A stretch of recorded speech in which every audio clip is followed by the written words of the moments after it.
तो एक बार फिर से हाजिर हैं हम। इस बार खबरें उत्तराखंड से, देहरादून से बड़ी खबर आ रही है, जहां पर आज और कल के लिए मौसम केंद्र ने अलर्ट जारी किया है। टिहरी, पौड़ी, देहरादून, उत्तरकाशी, बागेश्वर में तेज बारिश का अलर्ट है। 2 तारीख को भी तेज बारिश का येलो अलर्ट जारी किया गया है। प्रदेश में 3 अगस्त से मौसम साफ होगा, लेकिन तब तक बारिश की संभावना बनी हुई है। 2 अगस्त तक अलर्ट जारी किया गया है और टिहरी, पौड़ी, देहरादून, उत्तरकाशी में बारिश को लेकर अलर्ट। तो बारिश को लेकर ये अलर्ट जारी किया गया है। बागेश्वर में भी तेज़ बारिश हो सकती है, ये मौसम विभाग का अनुमान है। और आज ये तेज़ बारिश का अलर्ट जारी किया गया है। लोगों से कहा है एहतियातन तौर पर घर पर ही रहें, अगर बहुत ज़्यादा ज़रूरी आपको काम है तो ही घर से बाहर निकलें। ज्यादा जानकारी हमारे संवाददाता सुनील नवप्रभात हमें देंगे। सुनील, 3 तारीख तक अलर्ट घोषित किया गया है और कई जगह पर रास्ते बंद हो गए हैं और कई जगह पर लोगों को आने जाने में खासी परेशानी हो रही है।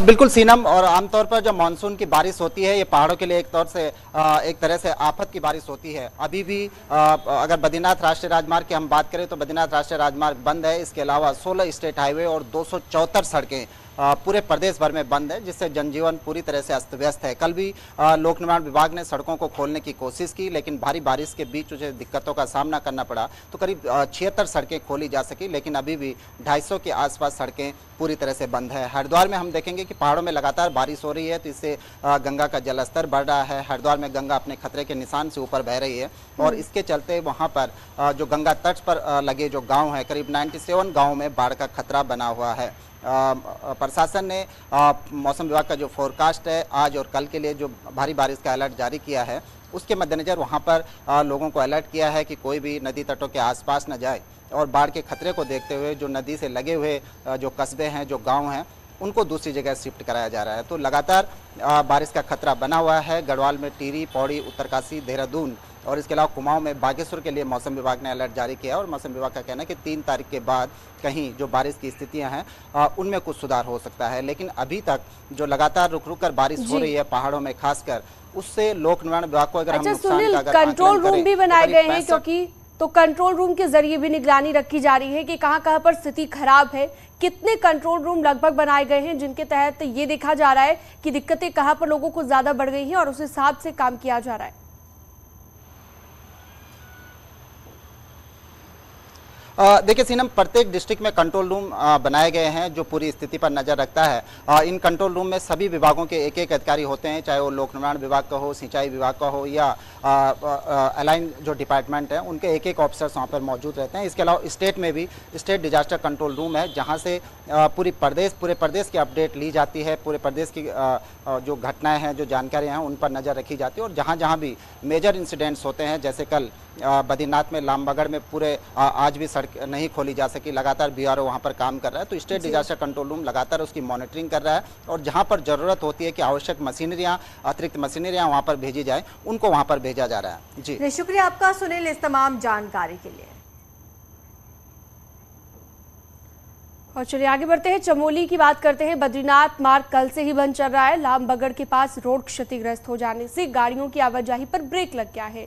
चमोली में रुक रुक कर बारिश हो रही है, जिसके चलते मार्ग खोलने में भी दिक्कतें आ रही हैं। उम्मीद जताई जा रही है कि बद्रीनाथ मार्ग अब कल सुबह तक खुल पाएगा। वहीं पोकलिन मशीन से रास्ता खोलने की कोशिश लगातार की जा रही है। पिछले 24 घंटे से ये मार्ग बाधित है, ऐसे में यात्री खासे प्रभावित हो रहे हैं।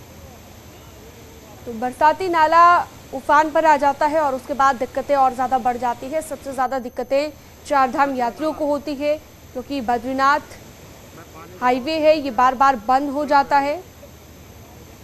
और अब जानकारी ये मिली है कि 24 घंटे से जो बाधित रहा, अब इसे खोल दिया गया है। आरजू, जो परेशानियां लोगों को हो रही थी, जो लोग फंसे हुए थे कतारों में, वो अब कहीं ना कहीं दूर हो गई है। नितिन सेमवाल फोनलाइन पर मौजूद है ज्यादा जानकारी के लिए। नितिन, कब खोला गया ये मार्ग और अभी क्या स्थिति है वहां पर? जी, लामबगड़ जो मार्ग था बद्रीनाथ राष्ट्रीय राजमार्ग पर, वो पिछले 24 घंटे से रुक रुक कर बाधित हो रहा था और कल लगभग 12 बजे ये बंद हो गया था और आज सुबह लगभग 7 बजे के आसपास बताया जा रहा है कि मार्ग यातायात के लिए सुचारू कर दिया गया है। लेकिन अगर बारिश होती है तो एक बार मार्ग फिर बाधित हो सकता है, क्योंकि इस इलाके में जो नाले बहते हैं वो सीधे सड़क पर आ जाते हैं और भारी बारिश के बाद उनका जल स्तर भी बढ़ जाता है। तो जब जल स्तर बढ़ता है तो ये सड़क को क्षतिग्रस्त कर देते हैं, और जब जल स्तर पानी का कम होता है उसके बाद ही वहाँ पे सड़क खुलनी संभावित होती है। तो अभी पानी कम हुआ है, जल स्तर कम हो गया है, तो सड़क यातायात के लिए सुचारू कर दिया गया है। जी ठीक है, बहुत शुक्रिया आपका नितिन सेमवाल इस तमाम जानकारी के लिए। पहाड़ों में बारिश का अब असर दिखने लगा है। भारी बारिश के चलते मसूरी का केम्प्टी फॉल उफान पर आ गया है। पुलिस ने केम्प्टी फॉल क्षेत्र में पर्यटकों की आवाजाही पर रोक लगा दी है। बारिश के चलते केम्प्टी फॉल में लगातार पानी बढ़ रहा है।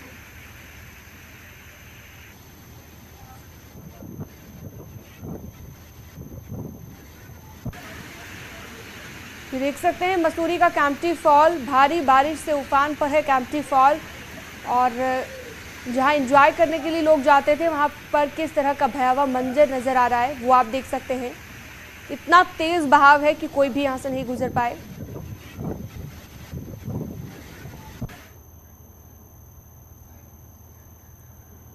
आगे बढ़ते हैं, उत्तरकाशी की बात करते हैं। यमुनोत्री धाम को जोड़ने वाला जानकी चट्टी पैदल मार्ग भनीली गाड़ के पास क्षतिग्रस्त हो गया है। यमुनोत्री धाम की यात्रा पर बड़कोट प्रशासन ने 2 दिन की रोक लगाई थी। इस दौरान सभी यात्रियों को निकाल लिया गया है। आप तस्वीरों में देख सकते हैं कि किस तरह मार्ग बंद होने के बाद जान को जोखिम में डालकर यात्रियों को निकाला गया। जिले में ही लगातार बारिश हो रही है और ऐसे में यमुनोत्री धाम की यात्रा को जोखिम भरा इस बरसात ने बना दिया है।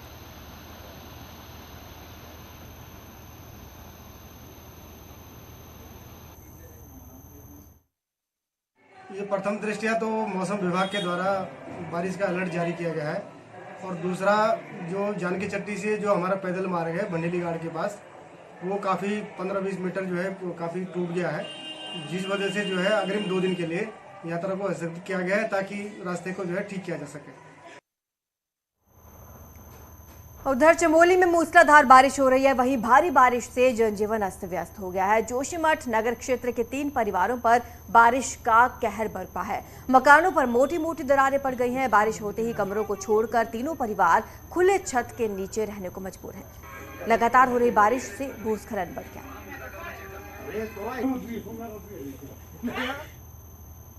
ये कम से कम अक्टूबर 2021 से ये ऐसा हो रहा है, ये दरारें जा रही हैं, जिससे कि हमें रहने में बहुत मुश्किल हो रही है। और ये है कि रात को जब ज़्यादा बारिश होती है तो हम लोग सब बाहर आ जाते हैं। 1 साल हो गए हैं तब से, अभी तक कोई भी नहीं आया। अभी आके बोल के इनके घर पे इतनी दरारें पड़ी है, खाली फोटो शूट और हो गए, उसके बाद चले गए। अभी तक कोई हमारी सूत लेने के लिए अभी तक नहीं पहुंचा है यहाँ। चलिए आगे बढ़ते हैं। नैनीताल में बारिश से कुल 12 सड़कें बंद हो गई और इन सड़कों के बंद होने से कई जगह पर गांव का जिला मुख्यालय से संपर्क कट गया है। लोगों की आवाजाही ठप हो गई है। हालांकि प्रशासन ने नैनीताल भवाली रोड को खोलने के लिए पोकलेन मशीन लगाई है, जो पहाड़ी को काट कर सड़क बना रही है, जिससे फिलहाल छोटी गाड़ियों की आवाजाही तो हो सकी है। वहीं मानसून के दौरान अब तक नैनीताल जिले में 8 घरों को आंशिक रूप से नुकसान पहुंचा है। तस्वीरें आप देख सकते हैं किस तरह से बरसात के चलते पहाड़ों में जनजीवन अस्त व्यस्त हो गया है और लोगों को आने जाने में परेशानी हो रही है। लोगों के घरों को भी नुकसान पहुंचा है। वो आज शाम तक हम लोग खोल देंगे। और जहाँ तक प्लेन्स के क्षेत्रों का है तो वहाँ पे हमारी टीमें एक्टिव मोड में हैं, और पर्वतीय क्षेत्रों में जितने भी संवेदनशील बागेश्वर में बारिश सड़कों पर कहर बनकर बरप रही है। अभी भी जिले में 12 सड़कें बंद हो चुकी हैं, यातायात इन पर ठप हो चुका है। कहीं सड़कें वॉश आउट हो गई हैं तो कहीं मलबे ने गाड़ियों की आवाजाही को रोक दिया है। प्रशासन बंद मार्गों को खोलने का काम हालांकि तेजी से कर रहा है। बंद मार्गों को खोलने के लिए पूरे जिले में 49 जेसीबी मशीनें लगाई गई।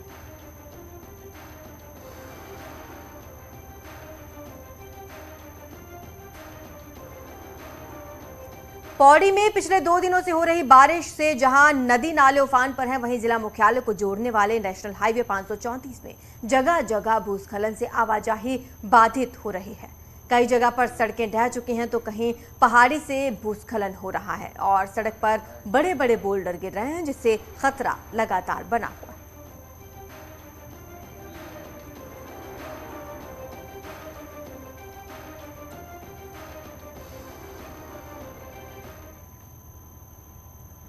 मॉनसून सीजन के चलते चमोली जिले में लगातार हो रही मूसलाधार बारिश से जनजीवन अस्त व्यस्त हो गया है। शनिवार देर शाम कुहेर मैठाणा पलेठी मार्ग पर मैठाणा गैस गोदाम के पास पुश्ता टूट गया, जिससे अब गोदाम पर खतरा बना हुआ है।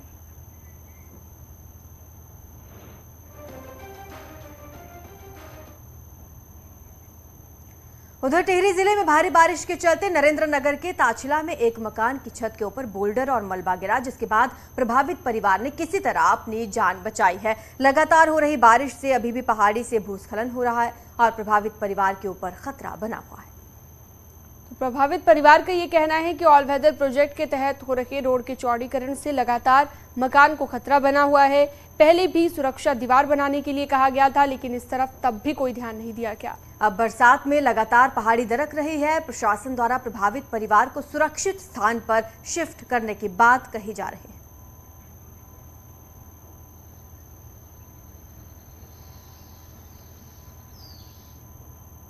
वहीं हरिद्वार में चेतावनी स्तर के पास बह रही गंगा अब निचले इलाकों में कहर बरपा रही है। लक्सर के करीबन आधा दर्जन गांव गंगा में बढ़े हुए पानी की चपेट में आ गए थे और इसके चलते किसानों की हजारों बीघा कृषि भूमि जलमग्न हो गई है। यही नहीं, किसानों की गन्ने और धान की खड़ी फसलों को भी खासा नुकसान हुआ। कई गांव का संपर्क टूट गया है, जिसके बाद न केवल लोगों को परेशानी हो रही है बल्कि पशुओं के सामने भी चारे का संकट खड़ा हो गया।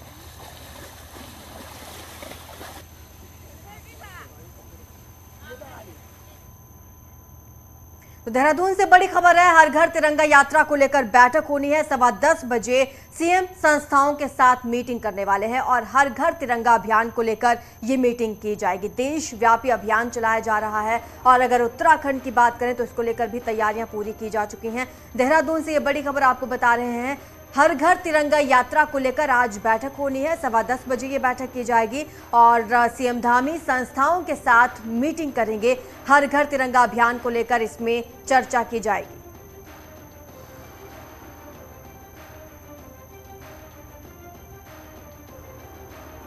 आपको बता दें कि प्रधानमंत्री मोदी ने भी मन की बात में भी हर घर तिरंगा अभियान का जिक्र किया था। उत्तर प्रदेश में भी इसे बड़े स्तर पर लागू किया जाना है और उत्तराखंड में भी इसके लिए तैयारियां पूरी की जा चुकी हैं। आपको बता दें इस अभियान को लेकर आज अहम बैठक होनी है।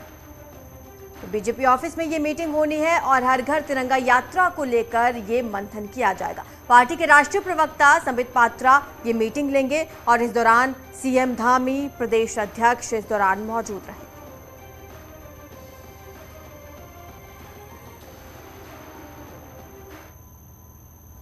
बीजेपी संगठन में बदलाव के बाद अब कैबिनेट विस्तार और सीनियर कार्यकर्ताओं को सरकार में दायित्व दिए जाने को लेकर चर्चा शुरू हो गई है। माना यह जा रहा है कि अब सरकार जल्द ही दायित्वधारियों की पहली सूची जारी कर सकती है। धामी सरकार के गठन को 4 महीने पूरे हो चुके हैं, लेकिन कार्यकर्ता पिछले 16 महीने से दायित्व मिलने की उम्मीद पाले बैठे हैं। इससे पहले त्रिवेंद्र रावत सरकार में 100 से अधिक कार्यकर्ताओं को दायित्वों से नवाजा गया था, लेकिन मार्च 2021 में त्रिवेंद्र रावत के हटते ही दायित्वधारियों की भी छुट्टी हो गई थी। इसके बाद तीरथ रावत से लेकर तत्कालीन धामी सरकार में भी ताजपोशी नहीं हो पाई थी। अब धामी 2 सरकार में भी मुख्यमंत्री के लिए सीट छोड़ने वाले पूर्व विधायक कैलाश कैतोड़ी के अलावा अभी तक किसी को दायित्व नहीं मिला। देखिए, कार्यकर्ताओं से मेरी उम्मीद है और जहाँ दायित्व भी है, मुख्यमंत्री का काम है, मुख्यमंत्री जी सब प्रकार निर्णय लेंगे। ये ठीक है, वो भी बहुत हमारे युवा मोर्चे के ज़माने से काम करके कार्यकर्ता बारे में जानते हैं, जिसकी जहाँ उपयोगिता, जहाँ क्षमता, उनको उस रूप में वो सरकार में दायित्व दिया जाएगा। सिर्फ दायित्व ही नहीं, कैबिनेट में 3 पद खाली हैं, जिनको इसी महीने भरे जाने की चर्चाएं जोरों पर हैं। लिहाजा विधायक भी दायित्व से लेकर मंत्री पद की आस लगाए बैठे हैं। पार्टी नेताओं को लगता है कि अब जल्द ही मुख्यमंत्री पिटारा खोल सकते हैं। तो दायित्व और कैबिनेट विस्तार निश्चित रूप से ये मुख्यमंत्री जी काफ़ी हद तक उनके डोमेन के मामले हैं और उनके फीडबैक के आधार पर ही और एक राष्ट्रीय नेतृत्व और लीडरशिप के मार्गदर्शन में अल्टीमेटली मुख्यमंत्री जी को जब उचित लगेगा तब ये निर्णय हो जाएंगे। और जहाँ तक दायित्व का प्रश्न है, अब इसका तो माननीय मुख्यमंत्री जी के उस पर निर्भर करता है कि वो कब इन दायित्व को दें या केंद्र से कब सहमति मिले। निश्चित तौर पर दायित्व भी जल्दी बटेंगे। सूत्रों की माने तो दायित्वों के लिए 100 के आसपास कार्यकर्ताओं की लिस्ट भी तैयार है। और इसी बीच बड़ी खबर आ रही है, योगी सरकार की बड़ी कार्रवाई। कानपुर और लखनऊ के पुलिस कमिश्नर हटा दिए गए हैं। एसबी शिरोडकर बने हैं लखनऊ के पुलिस कमिश्नर और बीपी जोगदंड कानपुर के पुलिस कमिश्नर बनाए गए हैं।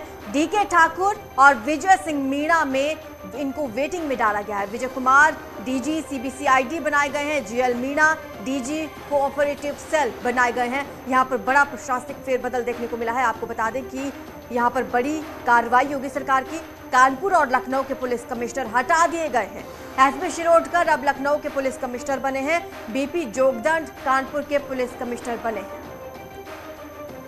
डीके ठाकुर और विजय सिंह मीणा को वेटिंग में रखा गया है। विजय कुमार अब डीजी सीबीसीआईडी बनाए गए हैं। GL Meena DG cooperative cell. ज्यादा जानकारी हमारे संवाददाता ऋषभ मणि हमें देंगे। ऋषभ मणि, आपके पास क्या अपडेट है?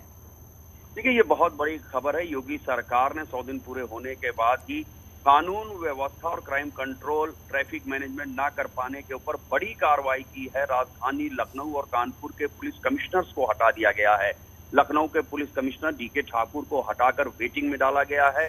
उनकी जगह एसपी शिरोडकर को लखनऊ का पुलिस कमिश्नर बनाया गया है। तो वहीं कानपुर के पुलिस कमिश्नर विजय सिंह मीणा को हटाकर वेटिंग में डाला गया है। उनकी जगह बीपी जोगदंड को कानपुर का पुलिस कमिश्नर बनाया गया है। पहले कानपुर की बात कर लेते हैं। 3 जून को वहां पर जब नमाज के बाद नमाजी भड़के थे, वहां पर पथराव हुआ था, बवाल हुआ था। उस जिले में उस कुछ समय के लिए प्रधानमंत्री, मुख्यमंत्री, राज्यपाल जैसे वीवीआईपी मौजूद थे। तमाम उसमें सिक्योरिटी से लेकर कानून व्यवस्था से लेकर इंटेलिजेंस की फेल्योर मानी गई थी। एक ऑर्गेनाइजेशन की ओर से कॉल दी गई थी बाजारों को बंद करने के बावजूद इसके कोई वहां पर एहतियात नहीं बरते गए और कानपुर की वजह से नेशनल लेवल पर बदनामी हो गई थी उत्तर प्रदेश की। उस वक्त से ही कानपुर के पुलिस कमिश्नर विजय सिंह मीणा के ऊपर लगातार शासन की निगाह बनी हुई थी। फिर बीते कुछ दिनों में कुछ भ्रष्टाचार की भी शिकायतें कानपुर से आ रही थी। वहां के एक एसीपी त्रिपुरारी पांडे हटाए गए, उनको जालौन पीटीसी भेजा गया। खुद पुलिस कमिश्नर के पीआरओ एक सब इंस्पेक्टर अजय मिश्रा को भी हटाया गया। तो तमाम शिकायतें आ रही। यानी कि कुल मिलाकर ऋषभ मणि, जो जीरो टॉलरेंस की नीति पर सरकार काम कर रही है, जिसे लेकर सीएम योगी भी कह चुके हैं कि अधिकारियों की किसी भी बात पर आंख बंद करके भरोसा ना करें। तमाम मंत्रियों को भी निर्देश दे दिए गए हैं। उसी का असर ये नजर आ रहा है। ये बड़ी कार्रवाई यहाँ पर योगी सरकार की।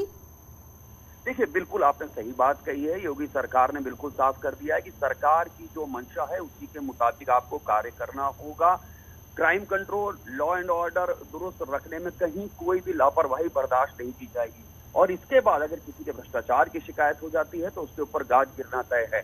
लखनऊ के पुलिस कमिश्नर से नाराजगी शपथ ग्रहण के दिन से ही थी। 25 मार्च को जब शपथ ग्रहण हुई थी योगी सरकार पार्ट 2 की, उसके बाद भीषण जाम लगा था। उस वक्त से ही लगातार डीके ठाकुर के ऊपर शासन की निगाहें थी। उनको देखा जा रहा था कि राजधानी लखनऊ में ट्रैफिक मैनेजमेंट से लेकर तमाम और जो चीजें दुरुस्त होनी चाहिए थी वो दुरुस्त होती नहीं दिखाई दे रही थी। बिल्कुल ऋषभ, और जिस वक्त ये घटना हुई थी उसी वक्त ये कयास लगाए जा रहे थे कि अफसरों पर गाज गिर सकती है। शुक्रिया आपका इस तमाम जानकारी के लिए।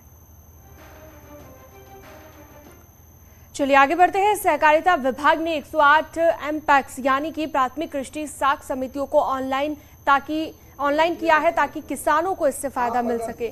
ऑनलाइन का शुभारंभ होते ही उत्तराखंड देश का पहला राज्य बन गया है जहां की न्याय पंचायत स्तर पर 670 सहकारी समितियां ऑनलाइन हो गई हैं। स्वरोजगार शुरू करने के लिए लोन में जो दिक्कतें आती हैं वो दूर की जाएंगी। मुख्यमंत्री पुष्कर सिंह धामी का भी कहना है कि कई बार लोन के लिए व्यक्ति को इस तरह से परेशान किया जाता है कि वो स्वरोजगार का मन बदल देता है। 670 समितियों में पैक्स कंप्यूटराइजेशन हो गया है। आज 108 समितियां हमारी ऑनलाइन हो गई हैं। इससे किसानों को वो जो भी पैसा जमा करते हैं या जो भी कोऑपरेटिव विभाग से या समिति से जो भी चीज़ लेते हैं सारी चीज़ें आप ऑनलाइन हो जाएंगी। उत्तराखंड के अंदर जो कि हमारा संकल्प पत्र है और संकल्प पत्र में हमने उसी की तर्ज पर उत्तराखंड के अंदर किसान प्रोत्साहन योजना चलाने का जो संकल्प लिया है उसको निकट भविष्य में हम धरातल